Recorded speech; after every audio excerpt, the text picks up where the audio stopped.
On Wednesday, the UFC held a big press conference in Las Vegas, Nevada to address all of the performance-enhancing drug issues going on in the sport, and also announced at this press conference by UFC President Dana White is the next welterweight championship bout, which will be coming up at UFC 189.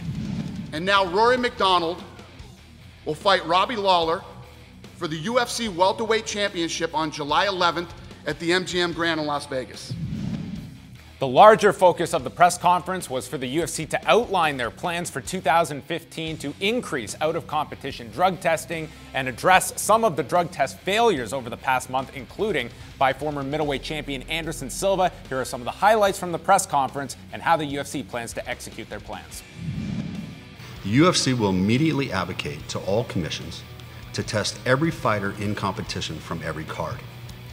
We want 100% of the fighters tested the night that they compete in competition. And if there's additional costs associated with that that's outside of any state or federation's budget, we will pay for any additional costs required. That means that in a calendar year, based on 41 events, that we will administer approximately 984 tests annually. Of course, if there's more events or more than 12 fights per card, that number will adjust accordingly.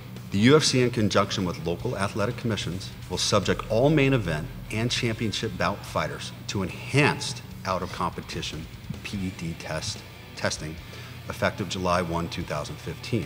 Now, that certainly doesn't mean that from today up until that point that there will not be out-of-competition testing. There will be. The UFC will institute comprehensive out-of-competition random PED testing for all UFC fighters. Will be subject to this effective July 1, 2015. They will be subject to testing by an independent third party using WADA testing standards. In addition to that, and maybe most importantly in ridding our sport of PED usage, we are advocating for longer suspensions and harsher penalties. Currently, I believe that the WADA standard is on the first-time offender for PED usage, a 2-year ban. We certainly advocate for that. We understand that WADA is either contemplating or will institute a first-time offender a 4-year ban. We will absolutely support that as well. There has to be harsher penalties to rid the sport of PED usage. We are committed to it in every way that you possibly could be. There should be no mistake there. And I think that this definitely should be a call out to all of our athletes that are on our roster that you will be tested both in competition, you will be tested out of competition, and if you are using performance-enhancing drugs, you will be caught, and there will be significant penalties that will go along with that. And John Ramdeen joins me. He wants to get his 2 cents in on the announcements from the UFC.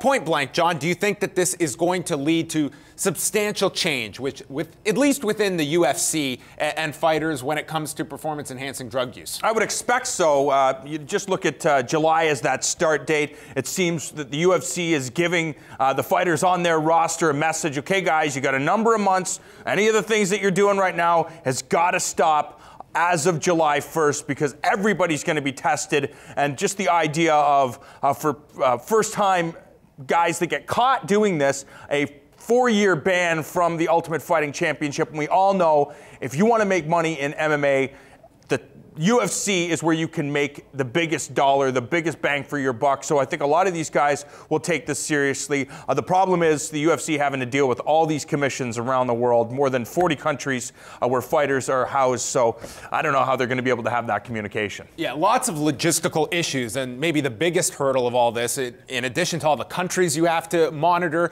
getting all these commissions on board with all this, getting that third-party outlet to administer the drug testing. On top of that, John, let's fast forward a year, and let's say this is a horrendous year when it comes to finding a lot of guys on stuff, and we cancel 4 pay-per-views.